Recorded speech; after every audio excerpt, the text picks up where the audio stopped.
Hello दोस्तों, आज मैं to kill a mockingbird book की समरी आप लोगों के साथ शेयर करने जा रहा हूं। अंग्रेजी भाषा का यह उपन्यास रेशियल डिस्क्रिमिनेशन व नस्ल भेद पर आधारित है। ये छोटे बच्चों के पर्सपेक्टिव से लिखा गया है। वैसे तो यह नावल 1960 में लिखा गया था, लेकिन आज की मौजूदा परिस्थितियों में भी यह काफ़ी सटीक बैठता है।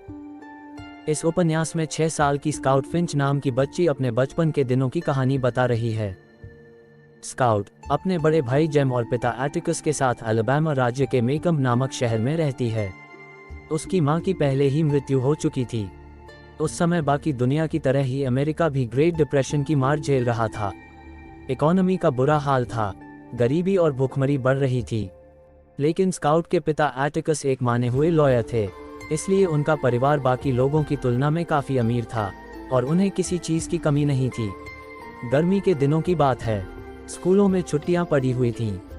उन्हीं दिनों स्काउट के पड़ोस में दिल नाम का लड़का अपनी बुआ के पास रहने आया था।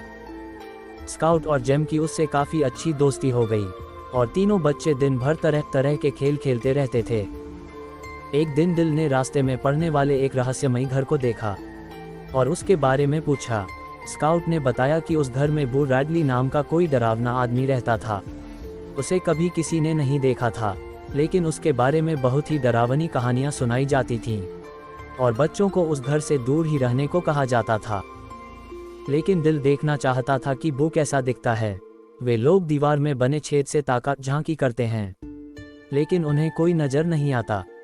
छुट्टियां खत्म होने पर स्कूल खुल जाते हैं और दिल अपने घर वापस चला जाता है। स्कूल से आते जाते स्काउट और जेम को बू के घर के बाहर आए दिन गिफ्ट मिलते रहते हैं, जो उन्हें बहुत पसंद आते हैं। ऐसे ही एक साल बीत जाता है। अगली गर्मी की छुट्टियों में दिल फिर से आता है। इस बार तीनों बच्चे दीवार फांद कर बू की प्रॉपर्टी में चले जाते हैं, लेकिन तभी अचानक कोई उन पर गोली चला देता है। वह बू का भाई नेथन था। बच्चे डरकर भागने लगते हैं। इसी बीच जेम की पंत झाड़ियों में फंस जाती है और छूटती नहीं है। घबराकर जेम अपनी पंत उतार देता है और भाग जाता है। जब बच्चे घर पहुंचते हैं तो एटिकस उन्हें समझाता है कि इस तरह किसी की प्रॉपर्टी में नहीं घुसते और किसी ने गोली सिर्फ उन्हें डराने के लिए चलाई थी, न कि उन्हें मारने के लिए। अगले दिन जेम देखता है कि उसकी पैंट बू के घर के बाहर बाड़ पर रखी हुई थी। किसी ने फट गई पेंसिल भी दी थी। जेम ने अपनी पंत वापस उठा ली। इसके बाद सर्दियों में स्काउट और जेम को बू के घर के बाहर और गिफ्ट मिलते रहे, जो बू उनके लिए चुपके से रख जाता था। एक बार पड़ोस में किसी के घर में आग लग गई थी। स्काउट आग बुझा रहे लोगों को देख रही थी। तभी उस पर राख और चिंगारियां गिरने लगीं, लेकिन किसी ने उसे बचाने के लिए कंबल से ढक दिया। स्काउट को लगा जैसे बू ने उसे बचाने के लिए ऐसा किया था। एक दिन टॉम नाम के एक ब्लैक आदमी पर मायला नाम की एक श्वेत लड़की के रेप का झूठा आरोप लगता है। जज टेलर एटिकस को टॉम का केस फाइट करने के लिए कहते हैं। मेकम के वाइट लोग रेसिस्ट थे। वे ब्लैक लोगों को नीची नज़र से देखते थे। जब एटिकस ने टॉम का केस लिया तो सारे लोग उनकी निंदा करने लगे। उन्हें बहुत से ताने उलाहने मिलने लगे।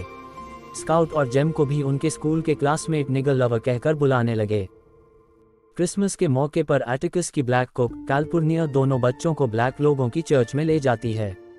वहाँ ब्लैक लोग बच्चों से बहुत प्यार से मिलते हैं। टॉम का केस शुरू होने के एक दिन पहले कुछ लोग टॉम की मॉब लिंचिंग करने के इरादे से इकट्ठा होते हैं। एटिकस बीच बचाव के लिए आते हैं। स्काउट और जेम भी चुपके से वहां पहुंच जाते हैं।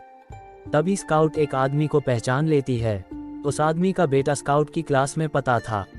स्काउट उस आदमी से उसके बेटे के बारे में बात सुलभ बातचीत करने लगती है।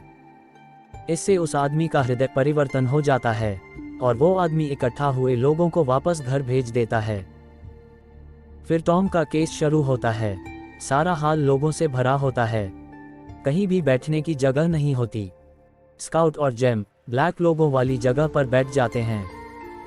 एटिकस प्रूव कर देते हैं कि मायला और उसका पिता बॉब दोनों झूठ बोल रहे थे। वास्तव में मायला ने ही टॉम को अपने पास बुलाया था, लेकिन जब उसके पिता बॉब ने मायला को टॉम के साथ देखा तो गुस्से से पागल हो गया। उसने मायला को गालियां दी और मारा भी। इससे उसके चेहरे पर चोटों के निशान आ गए। फिर उसने मायला से टॉम को झूठे रेप केस में फंसाने के लिए कहा। इस सब के पर्याप्त सबूत एटिकस ने कोर्ट में पेश कर दिए। लेकिन इस सब के बावजूद व्हाइट लोगों की जूरी ने टॉम को दोषी करार दे दिया। इस घटना के बाद जेम का जुडिशरी से विश्वास उठ गया और वो निराशा में डूब गया। एटिकस ने कहा कि वो दोबारा कोशिश करेगा जिससे यह फैसला बदला जा सके, लेकिन इसी बीच निर्दोष टॉम ने जेल से भागने की कोशिश की और वह गॉड्स की गोली से मारा गया। हालांकि फैसला बॉब के पक्ष में आया था, लेकिन फिर भी बॉब बहुत गुस्से में था। एटिकस ने कोर्ट में सबके सामने उसकी पोल खोलकर रख दी थी। अब कोई उसकी इज्जत नहीं करता था, इसलिए उसने एटिकस से बदला लेने की ठान ली। वह टॉम की विधवा को बहुत बुरा भला सुनाता है, जज के घर में जबरदस्ती घुसने की भी कोशिश करता है, और जब हैलोवीन वाली रात स्काउट और जेम घर वापस आ रहे होते हैं तो उन पर जानलेवा हमला कर देता है। इससे जेम के बाजू में फ्रैक्चर हो जाता है, लेकिन तभी बू वहां पहुंच जाता है। वह बॉब से भिड़ जाता है। अंत में झगड़े के दौरान बॉब को चाकू लग जाता है और वो मर जाता है। फिर बू घायल जेम को गोदी में उठाकर दोनों बच्चों को एटिकस के पास ले जाता है। शेरिफ थानेदार वहां आकर घटना की पूरी जानकारी लेता है। वह कहता है कि रिपोर्ट में यही लिखा जाएगा कि बॉब गलती से फिसलकर अपने ही चाकू पर गिर गया, जिससे उसकी मौत हो गई। तभी स्काउट को एहसास होता है कि उन्हें बचाने वाला बू ही वह आदमी है जो रहस्यमयी घर में रहता था और उसने उसे आज पहली बार देखा था। इन सभी घटनाओं के बाद स्काउट के पिता एटिकस उसे सलाह देते हैं कि हमें दूसरों की पीड़ा को समझने की कोशिश करनी चाहिए और उनके लिए हमारे दिल में नफरत नहीं सहानुभूति होनी चाहिए। अंत में लेखिका कहती है कि नफरत और भेदभाव को करीब से देखने के बाद भी वो मानवता से अपना विश्वास नहीं उठने देगी, क्योंकि बुराई के साथ साथ उसने मानवता में अच्छाई भी देखी है। टू किल ए मॉकिंगबर्ड उपन्यास की मेजर थीम। दोस्तों, इस नावल की मेजर थीम है रेशियल डिस्क्रिमिनेशन व नस्ल भेद। भेदभाव आज भी सारी दुनिया में अलग अलग रूपों में मौजूद है, कहीं ब्लैक वाइट के बीच, कहीं शिया सुन्नी में, कहीं SC ST जनरल में, कहीं अमीर गरीब में। हर देश में भेदभाव मिल जाता है। इस धरती पर करोड़ों जानवर रहते हैं, सबके रूप रंग अलग हैं, फिर भी वे एक दूसरे से नफरत या भेदभाव नहीं करते। केवल इंसान ही है जो वैसे तो अपने आप को सब स्पीशीज में सबसे इंटेलिजेंट समझता है, लेकिन इस तरह का सेंसलेस काम किए जा रहा है। दोस्तों, आपके रेशियल डिस्क्रिमिनेशन या कास्ट डिस्क्रिमिनेशन के बारे में क्या व्यूज़ हैं? नीचे कमेंट करके ज़रूर बताएं और चैनल को सब्सक्राइब करना ना भूलें।